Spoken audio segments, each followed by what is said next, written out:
ঢাকার অদূরে সাভারের আশুলিয়ার বাইপাইল এলাকায় আজ শনিবার সকালে মৃদু ভূমিকম্প অনুভূত হয়েছে। আবহাওয়া অধিদপ্তর জানায়, সকাল 10টা 36 মিনিট 12 সেকেন্ডে ভূমিকম্পটি অনুভূত হয়। রিখটার স্কেলে যার মাত্রা ছিল 3.3।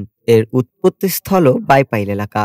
এর মাত্র 23 ঘন্টা আগে শুক্রবার সকালে 5.7 মাত্রার শক্তিশালী ভূমিকম্পে রাজধানী ঢাকা, নরসিংদী, নারায়ণগঞ্জ সহ সারা দেশ কেঁপে ওঠে। সেই কম্পনে শিশুসহ 10 জনের মৃত্যু হয় এবং 6 শতাধিক মানুষ আহত হওয়ার ঘটনা ঘটে। এ ঘটনায় নরসিংদীতে 5 জন, ঢাকায় 4 জন এবং নারায়ণগঞ্জে 1 জন মারা যান। ভূমিকম্পের সময় আতঙ্কে অনেকে ভবন থেকে লাফিয়ে পড়ে আহত হন। বেশ কিছু ভবনে ফাটল ও হেলে পড়ার ঘটনাও দেখা গেছে।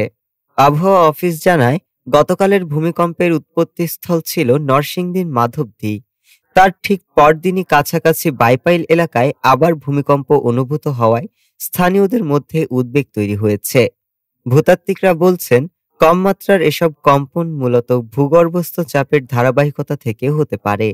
তবে বড় ঝুঁকি আছে কিনা তা জানতে পরিস্থিতি পর্যবেক্ষণ করা হচ্ছে। ডেস্ক রিপোর্ট, আজ বার্তা।